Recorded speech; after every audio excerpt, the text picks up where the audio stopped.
Now, joining us this morning to discuss this development further is public affairs analyst Sesan Okunade, who's right here in our Lagos studio. These days we have to distinguish which studio, we're and we expanding love that. horizon. We also have all the way from Texas in the United States, a global affairs analyst, a good friend of the house, who we keep up at late nights like this. We do appreciate the sacrifice. Ejike Okpa joins us from Texas. And also a CAN member who was present at the meeting yesterday in Jos, Reverend Gideon Paramalam. A warm welcome to all of you, gentlemen, and thanks for joining us on Breakfast Central. I'd like to start with Reverend Gideon Paramalam. During the meeting in Jos, the CAN president, Archbishop Oko, reaffirmed that the violence against Christians is repeated, coordinated, and clearly targeted, calling it a genocide. What do you make of this claims, and could you tell us about the deliberations at the meeting yesterday? Yeah, thank you very much for this opportunity, and I must commend News Central for spotlighting some of the issues that came out yesterday from the National Executive Council meeting of CAN.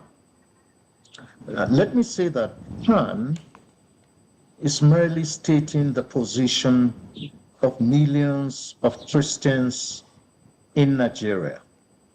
We're talking about half the population of the country. So it's not just CAN speaking. CAN is echoing the voice of those millions of Christians, that indeed Christians are targeted in a sustained genocidal killings that has been going on for decades. And the idea of the meeting yesterday was not just to highlight the killings, it's a fact, it's a truth. And what CAN is trying to appeal is for the government to act with a political will consistently to end the killings. These killings have got to end. It's simply unsustainable to continue with the killings. So yesterday, the echo was on that. End the killings. That's all we're asking for. That is the appeal. Now, let me turn to Mr. Ejike Okpa. You are in the U.S., right? And you have watched how this is played out. Now, seeing the united front that CAN has put up, and also their statements now labeling this truly as a genocide, would this propel the U.S. to take further action? And what does this mean for its Nigeria's counterpart and its response so far to these allegations and issues? Thank you for having me, and good morning to you guys. Look, the question is, I think, with the use of the word genocide, I don't know whether that is what is triggering everybody excitement or irritation, but since Nigerians found themselves, let's go back to the 80s where Shagari was there have been killings of Christians. But what has happened in 40-something years of this going on, every subsequent administration has come in and tried to sugarcoat the issue and say this doesn't go on. But the question again is there any law in Nigeria that tries to address the issue of ethnic? When people kill you because of your religious belief or because of your tribal identity, I don't think Nigeria legislation or even whether during the military rule or civilian will have come to terms to pass a law that said you cannot kill anybody because you don't like their religion. But now that this has come to the fore and America is looking at it and is causing a whole lot of, public relations damage, Nigeria is already damaged, goodwill. And now they're not saying anything. Okay, let's go back to 1999 when this type of government, is established in Nigeria, Buhari didn't say anything. Or Buhari, even at the time when Jonathan was there, was say, "Oh, if I get into office, I'm going to, punch this." And then Tinubu is here; is overwhelming Tinubu's administration.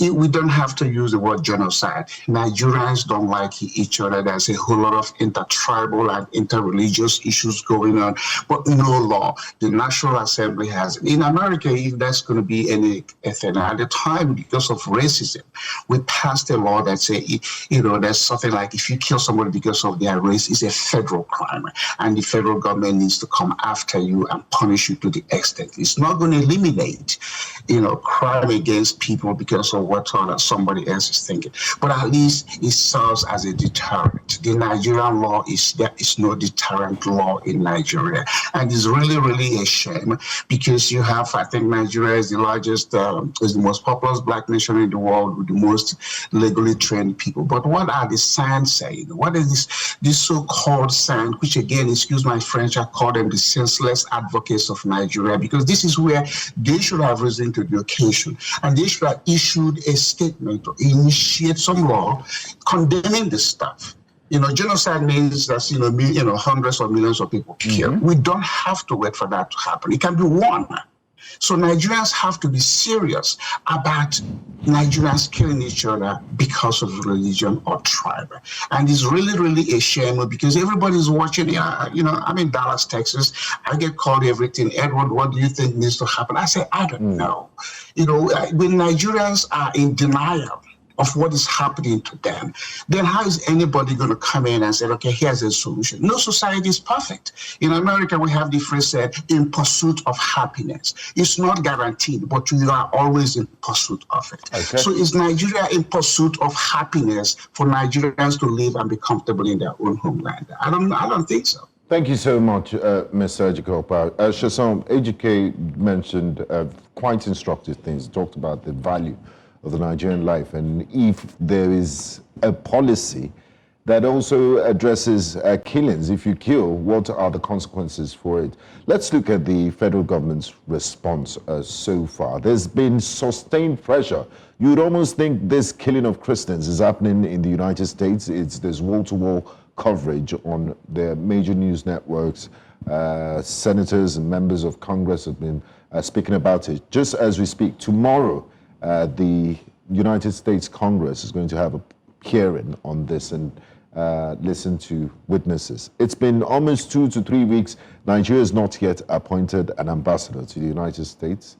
The President and Commander-in-Chief of the Armed Forces, Federal Republic of Nigeria, President Bola Ahmed Tinubu, has not addressed the nation in this unprecedented times when the United States has threatened military action against Nigeria.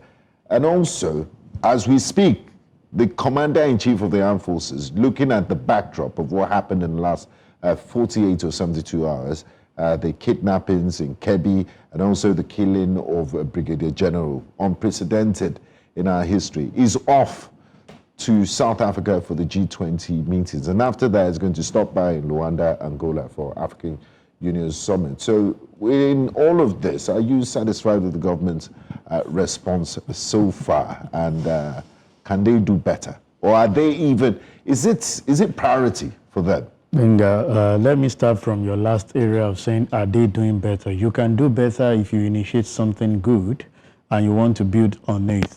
You see, this idea American is raising, calling it genocide. I love the position of Ejike saying possibly the word, but it is what it is. The fact remains that if you understand what genocide means, it's just like an intentional act of attacking people deliberately. And not less than 24 hours, we heard about the attack that happened in Ilorin, Kwara State. We heard about that which happened, the kidnapping of the adoption of the kids in Kebbi. My position has always been, I don't like this idea of saying Christians, Muslims, because if you look at the school that actually happened in Kebbi, is a Muslim it's school. Predominantly Muslim. And my call is human beings are being killed, whether he's a Christian, absolutely, a Muslim, is a northerner, is from the western side or the eastern path. the fact remains that what a lot of us have actually said about the government is what is working out. Not only of this administration, of the past ones, of saying that there are no consequences for wrongdoing. As a matter of fact, we tend to celebrate and encourage that indisciplined act when people do it. And what do I mean by this? People submit their ammunitions, their weapon that they have used to kill, and own up that indeed we got involved in carrying out this act. And the next thing we do is to accommodate them, integrate them back into the system.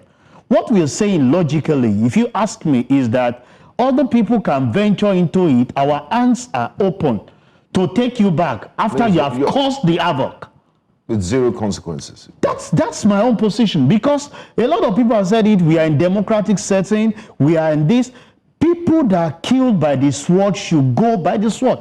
As soon as you are admitting the fact that you actually perpetrated this ill, do you know the demotivating factor that we give to the military? People that attack these people, see them being reintegrated back, kill their colleagues. We just heard about the killing of a brigadier. Somebody asked me yesterday on a particular station that what is the fate of civilians like you and I if a brigadier general trained to defend us and defend himself cannot actually defend and is actually being killed? It's a great indictment, and I'm actually waiting for the reaction of the military forces, because we can't continue with this. So the fact remains that we can't continue to go the route of reintegrating people who have actually, acknowledged the fact that they have committed this offense, while we keep those other people that have actually been dealt with in IDP, and we feel that they're having a fun field day. Let me bring in the member for CAN here. Sir, you've heard both sides, right? But one thing that's very certain is this term of genocide. And Benga rightfully put during our opening segment of the show today, where he said there's an academic term and there's a point where one can declare genocide. Now, we know that the hearing is happening today at UN, and we've seen statements made by the pop star and rap artist Nicki Minaj. We've also seen the comments from the global affairs analyst as well as our analyst here in the studio. And so I do have to ask you, do you think that this genocide claims is a bit much, or is there empirical fact, as a learned colleague would state, to back up that claim of a genocide? And what do you expect from the UN hearing today?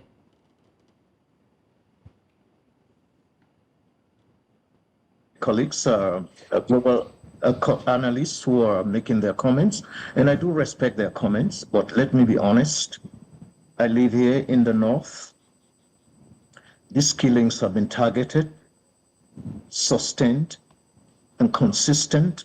We don't have to wait until we reach millions of people killed, as in Rwanda, before we declare that we have a genocidal intent killings taking place in Nigeria. So please, CAN has stated a position. We stand by it. You only needed to be around yesterday to see the unity of Christian voices across the country affirming this idea of the fact that genocide is taking place. It is real. So we don't have time for me to go into details. But let me also say that the idea is that CAN it's not saying that others are not being killed, but we're talking about the targeting of Christians. The international community needs to drum up what they're doing. Why? For the simple reason that we've been quiet in Nigeria. Many of us are being politically correct, including some of the public policy analysts. They've been killing people in the north, consistent. It increased when, by 2010, when they started in full earnest, going to Christian communities, stacking them, hacking people to death. There's no time for me to actually begin to reel out statistics. But let me just say that we have a problem in our hands. If we do not want the international community to cry out, let Nigerians cry out, all of us collective, Christians and Muslims, working together to see that these killings comes to an end. Let's work together with the government and and everybody, just every stakeholder in Nigeria, so that these killings come to an end. Reverend Palamalam, quickly before we move on to our next guest, can you paint a picture of what a solution would look like, and what are the demands of CAN? Thank you. I think this I'm going to just profess some suggestions from what I heard yesterday. I think there's need for us to work together across the religious divide to see that we unite together to see that the killings is brought to an end in Nigeria. And CAN also appealed yesterday through the address of the president that all those who have been sacked from Christian communities in southern Kaduna, in Benue, in Plateau, in Borno State, the Goza area, the Chibok areas, let all of them be resettled back to their ancestral homelands. Let me just put it that way so that we can save time. But let me also say that as a people, we need to come together and continue to work to promote peaceful coexistence. We acknowledge that there are Christians and Muslims in Nigeria. Let the Muslims stop killing the Christians. All right. If you're just tuning in, we're talking about the Christian genocide allegations as the CAN national leadership has now thrown their weight behind the claims by U.S. government and President Donald Trump. And now we have seen the address at the UN, calling for concerns regarding Christian genocide. Now we'll continue in-depth analysis. Our guest today is Ejike Okpa, who joins us from Texas as a global affairs analyst. Here in the studio as well is, of course, none other than a friend of the house, Sesan, who joins us as well as a member of CAN. Let's go to a short break. When we return on the other side, we'll continue with in-depth analysis and this discussion. Don't go anywhere. Stay with us.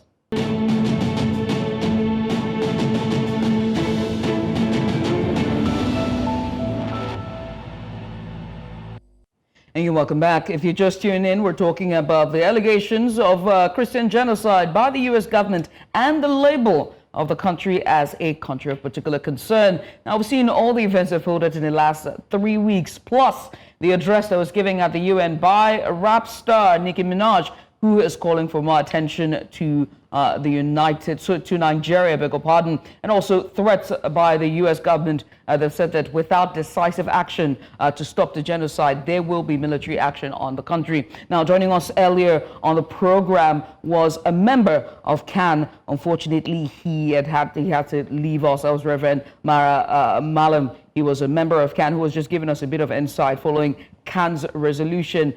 They've now thrown their weight behind that allegation and said in no uncertain terms that there's Christian genocide in the country. Now, also joining us as well from earlier on the break is global affairs analyst joining us live from Texas, United States, Ejike Okpa. He's here with us virtually, and also right here in the studio is public affairs analyst Sesan Okunade. Just before we come to our in-house analyst and our guest, we'll crave your indulgence to go to Kebbi State for a few minutes to touch base with our correspondent Jamil Mabia, who's at the government secondary school in Maga, Kebbi State, where the sad incident of the kidnapping of the 25 girls occurred a few days ago. Good morning to you, Jamil. Could you keep us up to speed with the situation there, and what's the latest report? Are there any news of the recovery of the girls? We learned that the governor of Kebbi State visited the site yesterday. Could you just give us updates on the situation where you are? Thank you. All right. The recent update is I just learned that the vice president will be visiting Kebbi later during the day, but what we're not certain whether the vice president will come down to the school or he's just going to stay in the state capital, Kebbi, and extend his sympathy to the governor. That is it. And the second thing is regarding the abduction of the 26 girls. As of now, 2 of the girls were able to escape themselves, and they're being reunited with their parents and what have you. And again, just like what I said yesterday, the governor also in his statement says he has an intelligence report prior to the attack. which also the district head of Maga Town, which we spoke to, told us that the governor had to make sure that when he had the intelligence report, he made sure that all forces were mobilized and stationed in the school, especially the military. And to even, he had a follow-up. He said, okay, once they are there, he made confirmation by pictures. So they sent pictures and told him everything was in order. But around 1 a.m., the military withdrew from the school. Then the next hour, that was when the bandits, attacked the school. So there are a lot of unanswered questions in that angle of why the military withdrew even after having the intelligence report and been told or informed that first thing will certainly happen, but after they left an hour, the incidents happened. And again, a lot of media outlets, both international and national, carried the news that the vice principal was killed during the attack. That information was completely wrong, not accurate. It was the chief security officer of the school and one other security personnel that were killed during the attack. And, along the axis or all roads leading to Maga, we've seen military vehicles stationed at strategic locations because to them they're keeping vigilance that the bandits are believed to be within Kebbi territory. Once they are allowed to enter, or go over the Zamfara territory, it's going to be very hard for security operatives to free or rescue the girls. So far this has been the update, and we're still waiting on the principal and some of the parents. We had that they will be visiting the schools, so we get to talk to them and understand different angles and perspectives from the perspective of the students who were able to escape, and also from the perspective of the school staff administration that were stationed in the school, and probably from the policemen that were around when the incidents happened. So Jamil, by this, we can have a holistic, insight. Right, Jamil, very quickly, if you can hear me, I just wanted to find out the preparation that is underway to receive the Vice President, Kashim Shettima. We understand he's coming into the state today. Do you know anything regarding preparation from the state government or from the local government area, Maga, where the school is situated at? And what's security presence like as we speak? What's the security situation like? Okay, there isn't much presence of security personnel here in Maga town, but probably in Birnin Kebbi, which is almost 7 hours, 7 hours travel from where we are. But it's just one vehicle of military personnel, and the APC, vehicles are stationed in front of the gate. And, some of the students have resumed Islanders, they are back at the school. But, there isn't that heavy security presence at the moment here in the school, but probably in Birnin Kebbi, the state capital, if and only if the vice president will be coming today, then definitely there will be heavy personnel there in Birnin Kebbi. But here it's just normal, security operatives that are stationed. Thank you so much for your time, News Central correspondent Jamil Mabai, speaking to us live from Maga in Kebbi State. And he did give a geographical picture of the area. It's 7 hours from the capital, Birnin Kebbi. We'll definitely connect with you in our subsequent programs and bulletin here on News Central Television. Now, back to our guest as we discuss Nigeria's designation as a country of particular concern, and also the alleged Christian genocide. I'd like to come to Mr. Ejike Okpa. Tomorrow, the United States Congress is going to hold a special session, and they will be speaking with the eyewitnesses. This is following the background of Nigeria being designated as a country of particular concern. Yet, we're yet to appoint an ambassador to Washington. And I don't think we have, there are talks of back-channel communications happening. But what's the implication of this to Nigeria? What comes next when the United States government has taken particular interest in our country?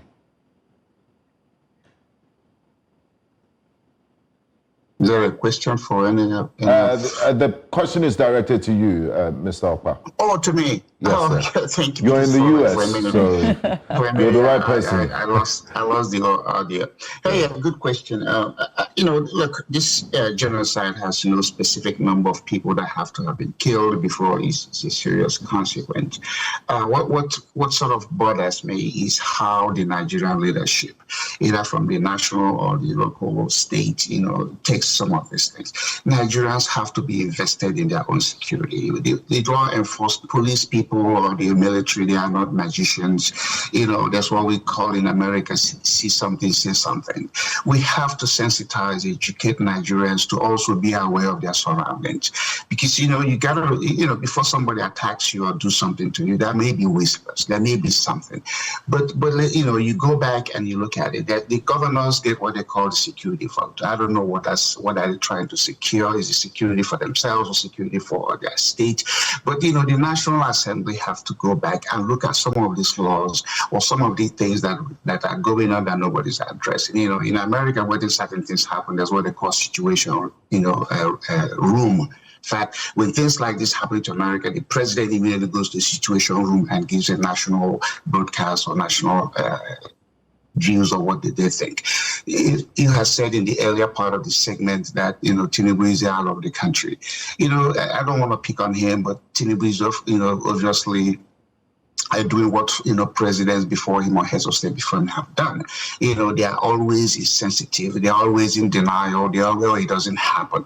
So what Nigerians have to, and the Nigerians have to start collecting data on what is going on in their locality. I don't know any particular state that will say, they started from their villages. Every year this number of people got killed. Not the Igwes, not the Amanabos, MS. There's a need for a serious orientation of Nigeria. Because democracy in itself doesn't guarantee you anything. The people have to be actively involved and engaged in things that, and in fact, engage your elected officials.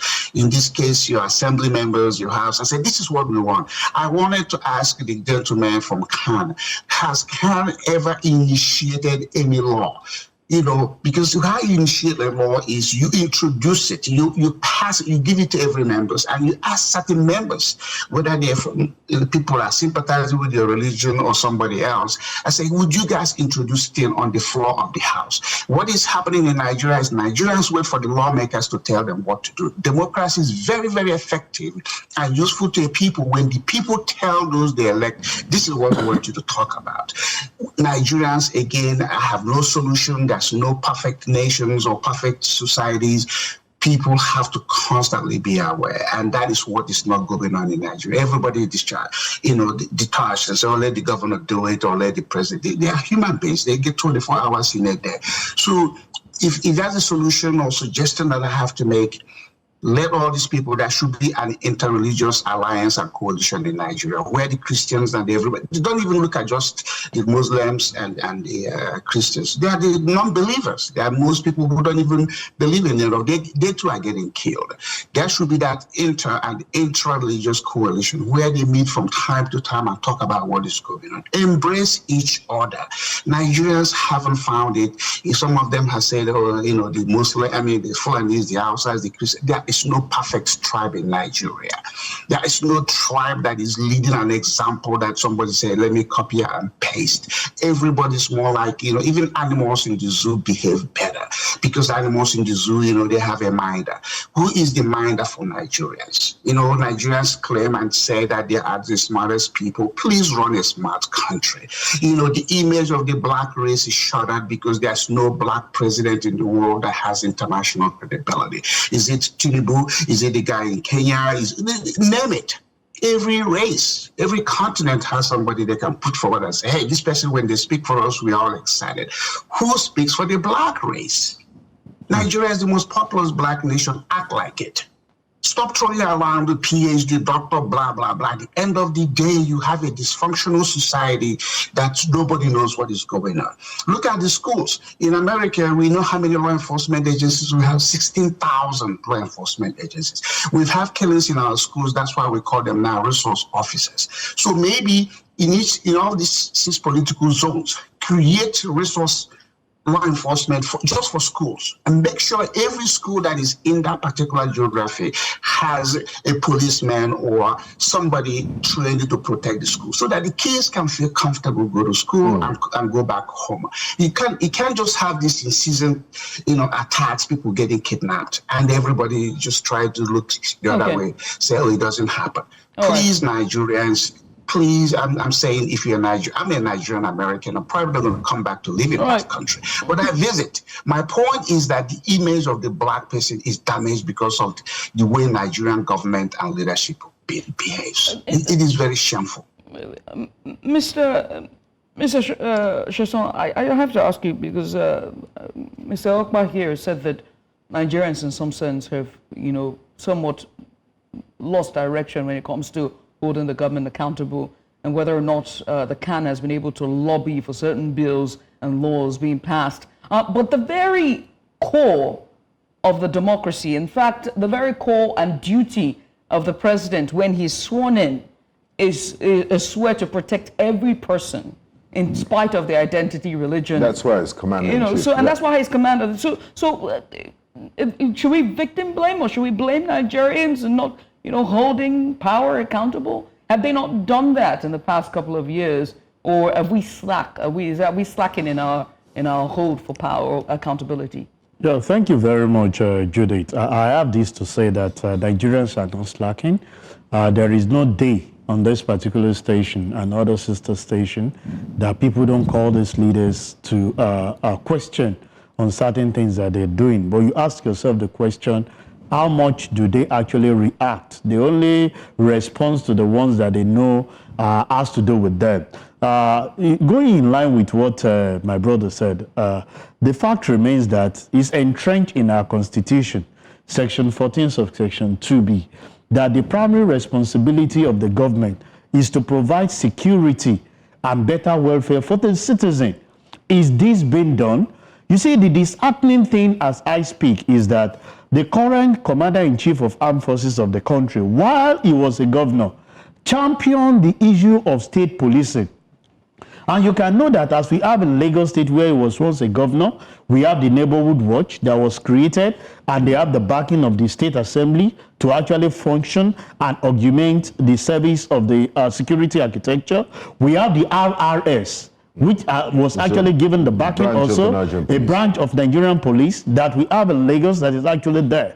And I ask myself, what till now is holding back the issue of empowering the state governors, which can actually bring down the power of this security architecture to local government, from local government to communities? As far as we are concerned, I keep saying that we have 4 tiers of government. The federal government is there, the state is there, the local government is there, and the traditional leaders. You can imagine, Benga, you and I were looking at each other when the reporter was saying that the distance of where that happening in Kebbi to the capital is 7 hours drive. I can tell you that we'll discuss this later. Vice President will not visit such. 7 hours drive. Let's hope he does. 7 hours if drive. the president didn't visit Yewata, what makes you think he's going to go to Maga? 7 hours drive. So you can imagine the level of non-governance that is happening in that area. And we keep saying it, that there was a time there was this killing in Kaduna that was predominantly, the talk of the town. And that was when I had a program. In fact, my family was like, why do you have to go to Kaduna at this point when that was when we had this attack on the plane crash, plane that killed that military man. And I was at the capital where I said we even went out on the normal show. And we came in late and we're asking, where are these killing happening? They said, no, not at this area. But when you go to the suburb, it's part of what we've said, that we need to take this security down the street. You should hold the traditional leaders accountable and finally, just before we go, the Senate yesterday in a session did call for the recruitment of 100,000 Nigerians into the armed forces. Do you think that would make any difference? That will not make any difference. The president is also away as well. The chief of the commander, our chief commander, is away on to G20 plus Angola as well. Let's put that into factors. We're talking about the truth of the matter is every leader that comes in prioritize what they want for the citizen. And I've said it that this administration seems to be more revenue driven than talking to the lives of individuals that has happened. Because I was expecting that with this that has happened, with the kidnapping in Kebbi, the attack in Kwara, and we don't pray that any happened today, but you can never say. We expect that Mr. President will actually ask the vice to pay that visit, and why he stayed back to mourn with what has actually happened. So unfortunately, we've come to the end of today's show. I'd like to say a very big thank you to the gentlemen that joined us for this very important conversation, Reverend Paramalam, Ejike Okpa in Texas, and of course, yours, our dear friend here, Mr. Sesan Okunade. Thanks for being a part of today's Breakfast Central.